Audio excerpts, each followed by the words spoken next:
Alam nyo, may kakaibang saya ang nararamdaman ko ngayon. Bakit? Kasi po, ito ang kauna-unahang ordinasyon na aking gagawin bilang bagong obispo ng Diocese of Daet.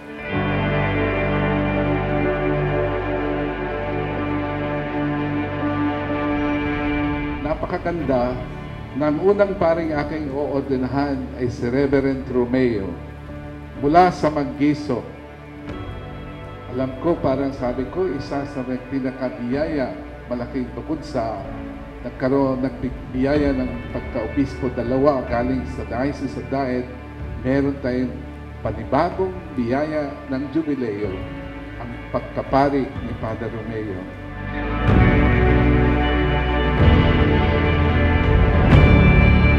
Sa Grace, na yung pinakabagong pari ng diocese, ay nanggaling ngayon sa isa sa maliit na parokya, quasi-parish, quasi-parish. And what does it mean? Talagang ang biyaya ng Panginoon ay nagtatrabaho sa malaki man o maliit, but even from places that we may not expect, ang biyaya ng Panginoon ay talagang makikita at mararamdaman natin.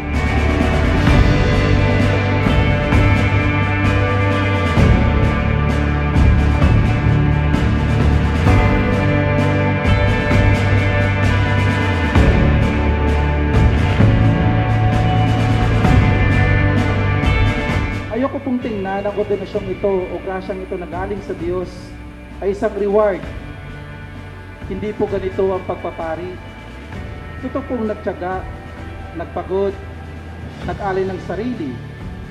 Pero ito po ay hindi dahil sa sarili kong kagustuhan lang o kakayahan lang, kundi ito ay grasya na galing sa Diyos na kahit hindi ako karapat-dapat, ako po ay tumanggap nito, pinili at pinahabag.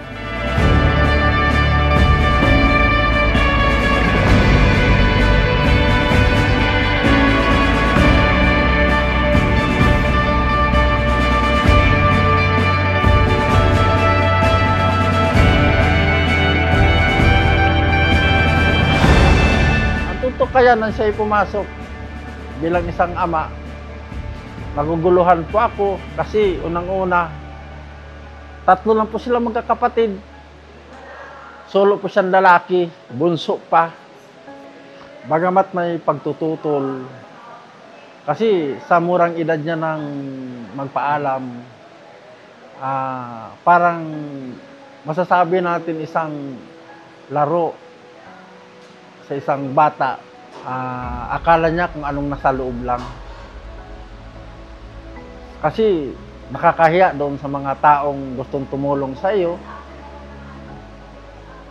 Yan naging hamon ko sa kanya. At sabi ko sa kanya, kung talagang gusto mong pumasok, kailangan mo ng tatag ng loob at determinasyon.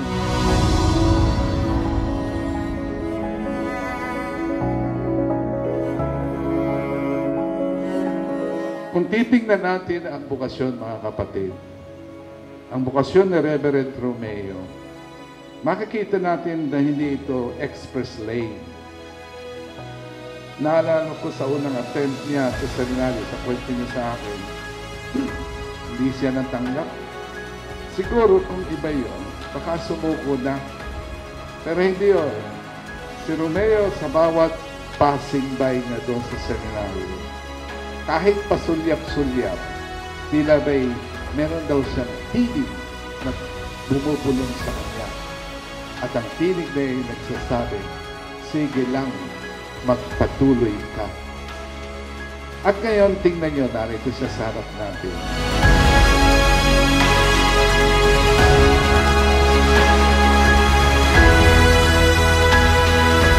Papasalamat po ako sa Diyos kasi dumating yung araw na to na pinakihintay ng aking kapatid. Kahit napakaraming pagsubok, napakahabang panahon, pero talagang pinursige niyang matupad. Dahil sa dedikasyon, pagmamahal at suporta, kahit ang aming mamay wala na, ipinagpatuloy pa rin ni Tuto yung kanyang pangarap na maging isang ganap na pari at makapaglingkod sa Diyos at sa buong sambayanan.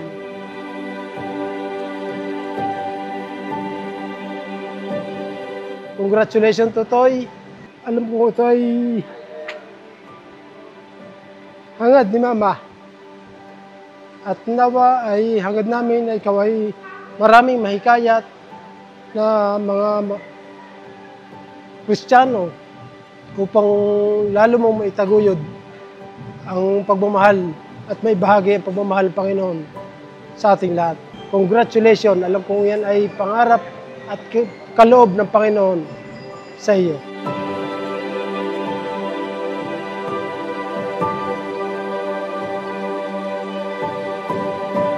Congratulations sa iyo sa kung ano ang na-achieve mo ngayon. And I know na super proud si Tita Pen sa'yo kasi alam mo naman na ito yung dream niya for you. And yun, congratulations!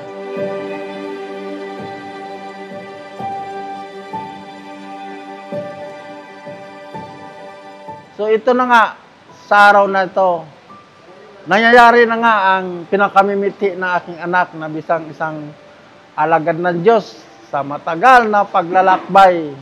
Talaga siguro makapangyarihan ng Diyos. Talagang yung nangyari sa akin na pigilan ko siya, talagang hindi ko nangyayari at nangyayari nga.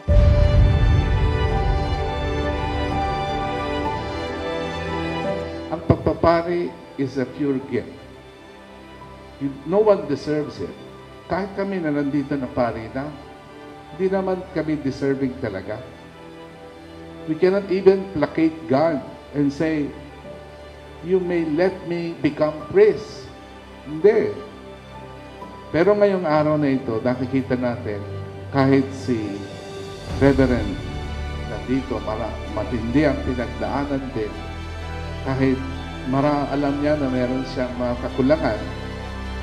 Pero, kahit ganyan, tinawag siyang maging pari. No? Ang Diyos, naniniwala, kahit hindi perfect ang tao, kaya niyang gamitin, maging instrumento, para ang kanyang pag-ibig ay maibahagi sa iba.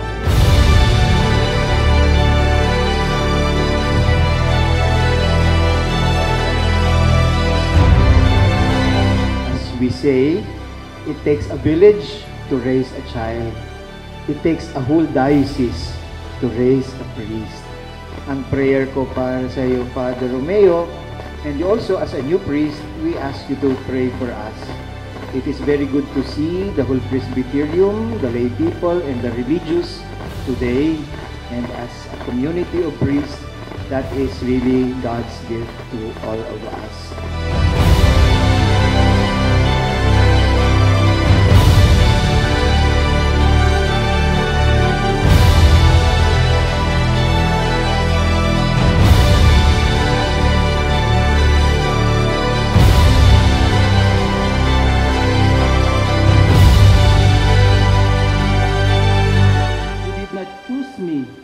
But I chose you.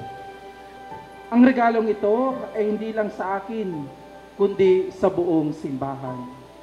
Kaya kung merong alay sa Diyos, alay sa bayan, ang pagpapari naman po ay alay ng sambayanan para sa buong simbahan.